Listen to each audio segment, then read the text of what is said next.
Hey guys, Seth back here again. I'm with my buddy Peter Garety, and we're here to just talk a little bit about what the power of going to events is in this part of this series that we're doing, these mini videos for you. And what I wanted to ask Peter is what were your takeaways from your first couple events? I mean, having gone to the event, you know, where you were beforehand, and then after you got home, that kind of realization of what it was, that the power from what you just experienced and what you ended up doing with that to like further your business. Yeah, the most important thing is when you look at events is that you do a lot of business with a lot of people, right? You met them on Skype, you met them on maybe whatever, email lists, Facebooks, whatever, Twitter, right? But you never met the guy.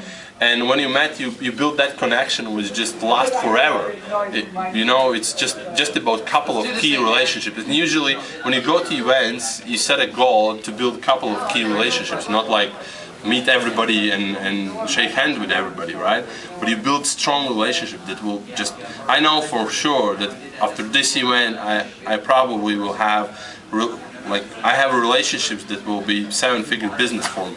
Right? Absolutely. So just for a couple of people, key people that I was doing business but I didn't know before face to face, right? Yeah, and that's what it is, guys. I mean, you might already know who they are. I mean, Pete and I were friends on Facebook. You know, we heard each other in different channels with, you know, the rumor mill and just, you know, from people talking Skype about each and other, all that Skype. stuff, And then, you know, we get here, and this is our second time that we've actually met up. So, having done it more than once, it's like a family freaking reunion. I mean, it's like you get to see them again. It's like, okay, now I've seen you enough, go home, you know. But then in a few months, we see each other again. It's like, dude, what's up? You know, how you doing? It's, you know, it's trust building. You know, it's instantly like, oh, that guy, I remember his face. Oh yeah, that guy I can trust and I can do business with. Exactly. And here's the other thing that I haven't actually mentioned, but one of the things about the trust factor when you're doing the live events is that they may put a persona on Facebook, Twitter, emails, Skype that you can't feel out until you get that face-to-face, that heart-to-heart like chat,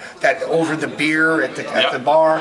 Then you get to realize the people that you may think you might want to work with on the online, but then when you meet, it's like, our personality didn't really gel. It doesn't have to be a bad thing. It's not like, oh, that guy's a jerk, but more of a, hey, it just didn't gel. You know, we just didn't get that thing. And it might save you a lot of heartache in the long run than jumping in head first with someone on a product or a project or something that you would have otherwise maybe made a mistake. It's really a huge credibility and authority builder. Yes. Because you just meet people and when you do business, you just instantly recognize, yeah, that's the guy. I know the guy, I know how he acts, what he does, like how he acts. You know, there's like the rule when you hire somebody, right? Then you go from place to place and you talk with person in different places. The same happens in the event.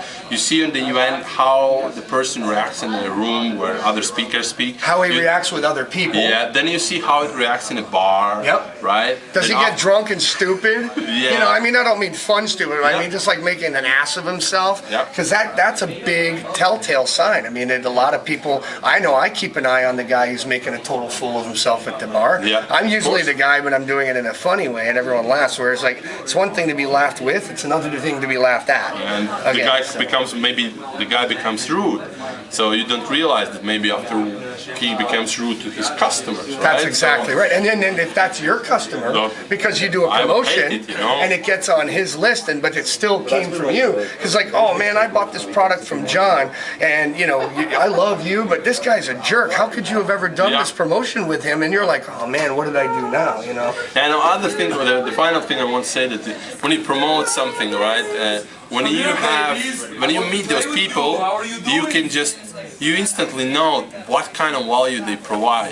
So it's so easy to make like promotions or anything because you already trust them. You know that they will not put up some bullshit or they will not take care of the people or something like that. So that's incredible. I mean, it's priceless. Yeah, the video that we're doing for these series for you guys is important. So we're going to also have some other tidbits on in the site for you here, some tips, tricks, and strategies for going out. You know, things like what Peter shared. You know, to really give you some insights on how to start your first. Because a lot of people, when they go to their first event, have a real hard time really figuring out how to start their relationships and to meet people because you just haven't done it yet. You know, so we're going to give you some ideas on really how to do that and how to, you know, start like the conversation, how to, you know, like build a relationship from scratch and build the trust, right? So again, hey Peter, thank you, my man. I appreciate you doing this for us. Thank you. And guys, we'll see you on the next video. Yeah. Bye.